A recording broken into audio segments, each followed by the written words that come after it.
ये दिलकश फूल दरअसल r is equal to sine 2 theta का ग्राफ है जो कि पोलर कोऑर्डिनेट्स में बनाया गया है। पोलर कोऑर्डिनेट्स अगर आपको नहीं समझ में आते तो कहीं दूर जाने की जरूरत नहीं, खान एकेडमी की ही वीडियोस देखिए। खान एकेडमी, हर पल आपके साथ। अच्छा, अब खूबसूरती में खोए नहीं रहे, पहले यह समझे कि ग्राफ में हो क्या रहा है। ग्राफ में आर प्लॉट किया गया है और थीटा उसका एंगल है हॉरिजॉन्टल से। अब जैसे जैसे ये एंगल बढ़ता चला जाता है, आर भी उसी हिसाब से बढ़ता जाता है। किस हिसाब से? साइन 2 थीटा के हिसाब से आर बतदरीज कम और ज्यादा होता रहता है। अब जब थीटा पाई बाय 4 के बराबर होता है, क्वार्टर पाई के बराबर होता है, तो आर होता है साइन पाई बाय 2 के बराबर, जो कि आप जानते हैं 1 के बराबर होता है, जिसका मतलब यह है 45 डिग्रीज पे पाई बाय 4 पे आर मैक्सिमम है। अब जब थीटा पाई बाय 4 से बढ़ के पाई बाय 2 की तरफ आता है तो आर कम होता जाता है और कम हो के 0 हो जाता है।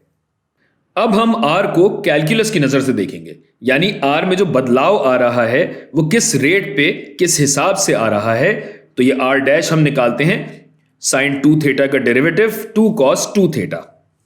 अब पोलर कोऑर्डिनेट्स में तो ये है, इसका मतलब कार्टेशियन कोऑर्डिनेट्स में क्या होता है, यानी एक्स और वाई में क्या होता है। हम ये जानते हैं कि आर रिजल्टेंट है वाई का और एक्स का।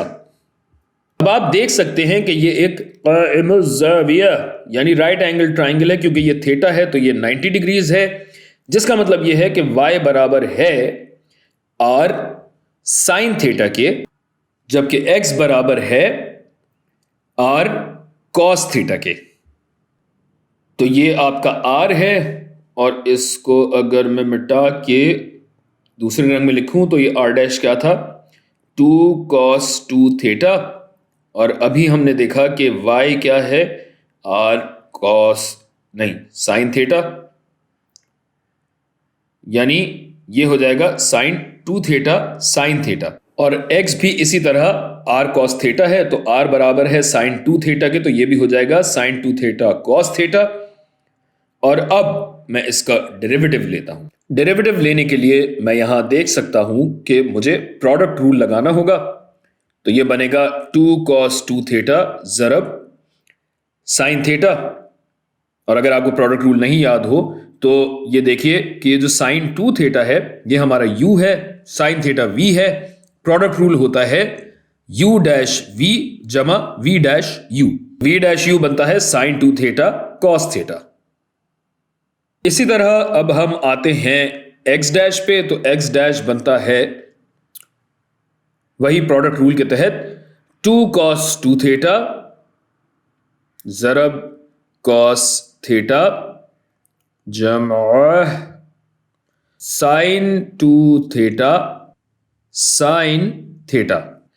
अब हम ये सब कर क्यों रहे हैं? क्योंकि हम ये देखना चाह रहे हैं कि पाई बाय 4 रेडियंस पे ये जो r 1 के बराबर होता है, तो ये क्यों होता है या कैसे होता है। तो अब हम करेंगे ये कि जहां जहां हमें थीटा नजर आ रहा है वहां वहां हम डालेंगे पाई बाय 4।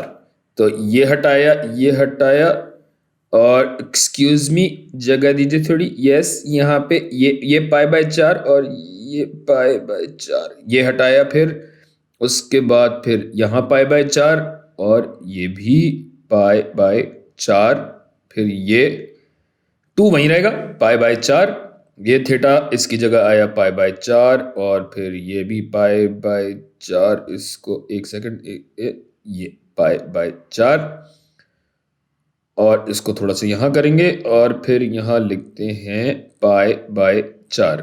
समझ गए आप? थोड़ा सा कट गया वहां पे, जगह कम है। बहरहाल अब आप कैलकुलेटर इस्तेमाल करें, दिमाग इस्तेमाल करें, हाथ इस्तेमाल करें, मुझे नहीं पता, लेकिन इसको कैलकुलेट जब हम करेंगे तो y डैश हमारे पास आता है √2/2, जबकि x डैश जो हमारे पास आ रहा है वो आ रहा है मनफी √2/2। और ये बात थोड़ी सी समझ में भी आती है कि देखिए y आपका क्या हो रहा है, y यहां पे बढ़ता जा रहा है इसलिए मुस्बत है, और x जो है आपका घटता जा रहा है जिसकी वजह से x डैश आपके पास मनफी आ रहा है। ये ऊपर जा रहा है, ये लेफ्ट। तो अब ये तो तब्दीली जो आ रही है ये थीटा के हिसाब से आ रही है।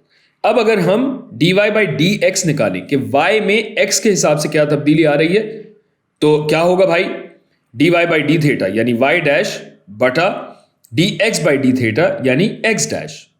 और ये जब हम डालते हैं अंडर रूट 2/2 डिवाइडेड बाय मनफी अंडर रूट 2/2, तो क्या आता है भाई, ये आता है -1। यानी r इज इक्वल टू 1 जो कि π/4 पे है, उस पर अगर मैं ढलान बनाऊं तो वो ढलान -1 आनी चाहिए और वो आ रही है। और यूं हमारी तस्दीक हो गई कि π/4 पे r 1 के बराबर होगा।